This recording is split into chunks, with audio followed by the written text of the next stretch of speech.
Notre secours est dans le nom du Seigneur, qui a fait le ciel et la terre. Aujourd'hui, Josué chapitre 9 et 10, mais en 2 épisodes. Mes commentaires disent à ce propos un long récit qu'on se gardera bien de dissocier. Bon, sauf que moi, j'avais pas le choix, si j'ai dû les dissocier pour respecter la longueur impartie, mais dans votre tête, vous me ferez un effort pour relier tout ça à la fin de la journée. On commence avec Josué chapitre 9. Le récit est suffisamment truculent pour qu'il n'ait pas besoin d'introduction. Vous arriverez à suivre sans aucun problème.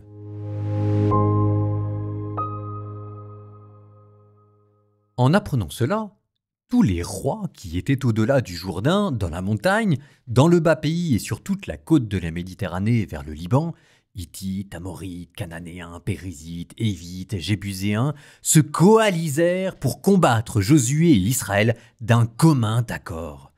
Les habitants de Gabaon apprirent ce que Josué avait fait à Jéricho et à Haï. Eux aussi agirent par ruse. Ils se déguisèrent, chargèrent leurs ânes de sacs usés et de vieilles outres à vin usées, déchirées, raccommodées. Ils mirent à leurs pieds de vieilles sandales rapiécées, sur eux des vêtements usagés. Tout le pain de leurs provisions était sec et en miettes. Et ils allèrent trouver Josué au camp de Gilgal et lui dirent, ainsi qu'aux hommes d'Israël, « Nous venons d'un pays lointain, concluez une alliance avec nous maintenant. » Les hommes d'Israël répondirent aux Hivites, « Peut-être habitez-vous au milieu de nous. Dans ce cas, comment conclure une alliance avec vous ?» Ils répondirent à Josué, « Nous sommes tes serviteurs. » Mais Josué leur demanda, « Qui êtes-vous? D'où venez-vous » Ils répondirent, « Tes serviteurs viennent d'un pays très lointain à cause de la renommée du Seigneur, ton Dieu. En effet, nous avons entendu parler de tout ce qu'il a fait en Égypte et de tout ce qu'il a fait aux 2 rois des Amorites qui vivaient au-delà du Jourdain, Shéon, roi de Heshbon, et Og, roi de Bashan, qui vivait à Ashtartoth. Nos anciens et tous les habitants de notre pays nous ont dit « Prenez des provisions pour la route et allez au-devant d'eux. Vous leur direz « Nous sommes vos serviteurs. Concluez une alliance avec nous maintenant. Voyez notre pain. Il était encore chaud quand nous avons fait provision dans nos maisons le jour de notre départ vers vous, et maintenant il est sec et en miettes. Ces outres de vin, elles étaient neuves. Quand nous les avons remplies, les voilà déchirées. Nos vêtements et nos sandales, les voici usés par un très long voyage. » Les gens d'Israël acceptèrent leurs provisions sans consulter l'oracle du Seigneur. Josué leur accorda la paix et conclut avec eux une alliance pour qu'ils aient la vie sauve. Les responsables de la communauté leur en firent serment. Or, 3 jours après avoir conclu cette alliance, ils apprirent qu'ils étaient des voisins et habitaient au milieu d'eux. Les fils d'Israël partirent et, le 3e jour, entrèrent dans leur ville. Leur ville était Gabaon, Képhira, Béhéroth et Kiriath-Yearim. Les fils d'Israël ne les tuèrent pas, puisque les responsables de la communauté leur avaient fait ce serment par le Seigneur Dieu d'Israël. Mais toute la communauté récrimina contre les responsables. Et tous les responsables dirent à toute la communauté, « Nous leur avons prêté serment par le Seigneur Dieu d'Israël. Maintenant, nous ne pouvons plus leur faire de mal. Voici ce que nous ferons. Nous leur laisserons la vie, pour que la colère de Dieu ne nous atteigne pas à cause du serment que nous leur avons fait. » Les responsables ajoutèrent, « Qu'ils vivent, mais qu'ils soient fendeurs de bois et porteurs d'eau pour toute la communauté. » Ainsi parlèrent les responsables. Josué appela les Gabaonites et leur dit, « Pourquoi nous avoir trompés en disant « Nous habitons très loin alors que vous habitez au milieu de nous » Maintenant vous êtes maudits. Vous ne cesserez plus de servir comme fendeurs de bois et porteurs d'eau pour la maison de mon Dieu. » Ils firent à Josué cette réponse. « Tes serviteurs ont tellement entendu que le Seigneur ton Dieu avait ordonné à son serviteur Moïse de vous livrer tout le pays et d'exterminer tous ses habitants devant vous, que devant vous nous avons eu très peur pour nos vies. C'est pourquoi nous avons agi de la sorte. Maintenant, nous sommes entre tes mains. Traite-nous selon ce qu'il est à tes yeux juste et bon de nous faire. » Josué les traita ainsi. Il les délivra de la main des fils d'Israël qui ne les tuèrent pas. Et ce jour-là, Josué les établit comme fendeurs de bois et porteurs d'eau au service de la communauté et de l'autel du Seigneur jusqu'à ce jour au lieu que le Seigneur choisirait. Et c'est ainsi que les Gabaonites font leur entrée sur la scène de l'histoire sainte. Citation d'un de mes livres. Les gens de Gabaon, tout voisins de Jérusalem, feignent d'arriver d'une contrée lointaine. Ils se présentent un peu comme les mages du chapitre 2 de l'évangile de Matthieu, en représentant des nations les plus lointaines et que la vérité déposée en Israël aurait attiré irrésistiblement. C'est beau, hein? Sauf que les Gabaonites, à la différence des rois mages, ils n'étaient pas très honnêtes. C'est encore un moyen de mettre en valeur Rahab, je me dis. Regardez, Akan qui met en valeur Rahab. Akan, c'était celui qui avait été lapidé parce qu'il n'avait pas respecté l'anathème. Et là, vous avez Gabaon qui essaye d'intégrer Israël, mais par ruse, et qui, parce qu'il essaye de l'intégrer par ruse, se verra refuser la pleine communion et le statut d'égalité, alors que Rahab, elle, comme elle a joué carte sur table, a pleinement été intégrée dans Israël au point de faire partie de la généalogie de Jésus. La leçon, c'est que ce qui vous donne la citoyenneté du peuple saint, c'est pas la race, c'est pas la localisation, c'est la foi et l'honnêteté spirituelle. C'est ça ce qui vous agrège au peuple de Dieu. Bon, revenons à Gabaon. Gabaon, c'était juste au nord de la mer Morte. En gros, le pays de Jérusalem, de Jéricho. On nous dit qu'ils font partie des Hivites. Les Hivites, on en a déjà entendu parler. Ils font partie de ces peuples qu'Israël est censé détruire. Ils font partie des Hittites, Amorites, Cananéens, Périzites, Hivites, Jébuséens, sauf que, ils connaissent bien leur Bible, manifestement, ces Gabaonites.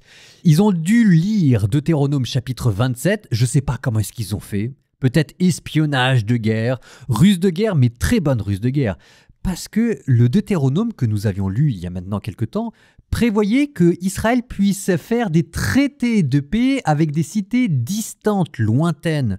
Et quand on avait fait les traités, après il peut y avoir une relation de vassalité. C'est en fait ce que veut dire cette histoire de porteur d'eau et de cruche. C'est être le vassal de quelqu'un.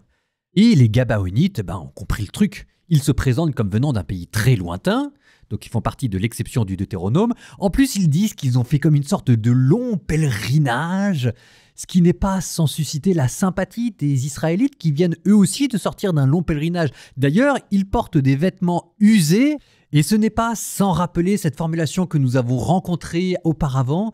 Souviens-toi Israël, pendant 40 ans, ton vêtement ne s'était pas usé, tes chaussures ne s'étaient pas usées, et les Israéliens se disent que eux avaient eu de la chance dans le désert, Dieu s'était occupé d'eux.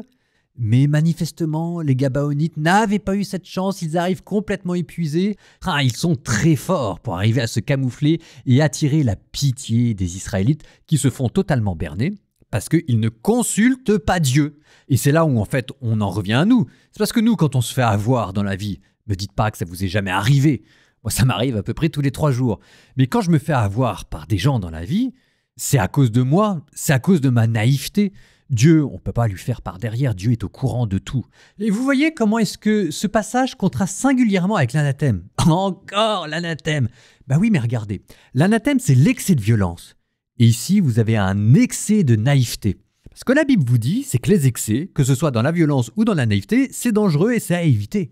Faites attention, parce que, comment je pourrais vous dire ça? C'est très courant chez les chrétiens. Le nombre de fois où on se fait avoir parce que les personnes misent sur notre charité, et elles ont raison, mais au détriment de la justice et de la vérité, et ça va pas. L'Église est très forte pour dénoncer les excès de violence, et elle a raison. Mais on aimerait qu'elle soit aussi forte pour dénoncer les excès de naïveté. Alors, quand je dis ça va pas, ça veut pas tout de suite dire qu'il faut les envoyer balader, mais ça veut dire qu'il ne faut pas être naïf et être dupe. On veut bien se faire avoir, mais en connaissance de cause. Et après tout, on n'est pas obligé de se faire avoir non plus. Alors maintenant, comment est-ce que Dieu réagit? Bon, déjà, on met de côté « allez tous les tuer » parce que ça, quand même, quand on a donné sa parole trop vite, on est quand même tenu par sa parole. Jésus dira que votre oui soit oui, que votre non soit non. Et un psaume dit « si quelqu'un a juré à ses dépens, qu'il ne reprenne pas sa parole ». Israël y est tenu. Je vous cite une de mes notes de bas de page. D'après 2 Samuel chapitre 21, le roi Saül rompit ce pacte en mettant à mort les Gabaonites. David se verra obligé de réparer cette rupture en livrant aux Gabaonites 7 fils de Saül. Eh oui, quand on fait les choses mal, ça ne nous empêche pas quand même de devoir les assumer. Maintenant, ça ne veut pas dire non plus qu'il faut rien dire, rien faire. Et vous voyez ici comment est-ce que le traité est renégocié. Une nouvelle clause est inclue dans le traité de non-agression, une clause de malédiction. Maintenant, vous êtes maudits, verset 23. Vous ne cesserez plus de servir comme fendeurs de bois et porteurs d'eau pour la maison de mon Dieu. C'est assez curieux parce que normalement, vous voyez, quand on respecte un contrat, on est béni, alors que là, quand on va respecter un contrat, on va être maudit. Ça veut dire, voilà, il y a bien un changement, il y a bien une prise en considération de la tromperie et de la duperie. Cette malédiction, en gros, consiste à dire qu'il n'y aura pas de relation d'égalité. Soit on s'est fait avoir, mais en attendant, il n'y aura pas de pleine réciprocité, vous ne serez pas admis dans la pleine communion d'Israël, et il y aura toujours un lien de hiérarchie. On n'en a pas fini avec les Gabonites, on les retrouvera plus tard dans la Bible, mais pour le moment, il est l'heure de passer à nos transitions poétiques. Et alors là, je vous préviens, moi j'ai des psaumes à rattraper, non pas un psaume, mais 2 psaumes. Écoutez, ils sont beaux, ils sont courts, donc profitez de la lecture, c'est déjà une manière pour vous de prier. Psaume 45. Dieu est pour nous refuge et force, secours dans la détresse, toujours offert.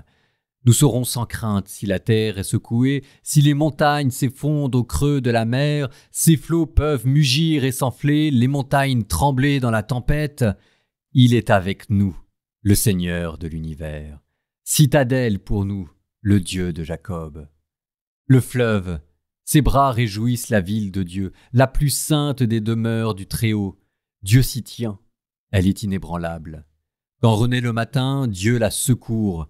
Des peuples mugissent, des règnes s'effondrent.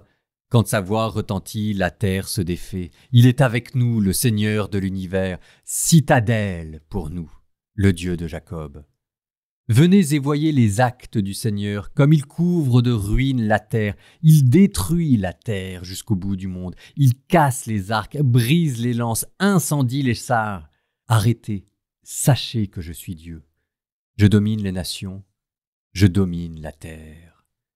Il est avec nous, le Seigneur de l'univers, citadelle pour nous, le Dieu de Jacob. Psaume 46. Tous les peuples, battez des mains, acclamez Dieu par vos cris de joie, car le Seigneur est le Très-Haut, le redoutable, le grand roi sur toute la terre, celui qui nous soumet des nations, qui tient des peuples sous nos pieds. Il choisit pour nous l'héritage, fierté de Jacob, son bien-aimé. Dieu s'élève parmi les ovations, le Seigneur aux éclats du corps. Sonnez pour notre Dieu, sonnez, sonnez pour notre roi, sonnez, car Dieu est le roi de la terre, que vos musiques l'annoncent. Il règne, Dieu, sur les païens. Dieu est assis sur son trône sacré. Les chefs des peuples se sont rassemblés, c'est le peuple du Dieu d'Abraham. Les princes de la terre sont à Dieu, qui s'élève au-dessus de tous.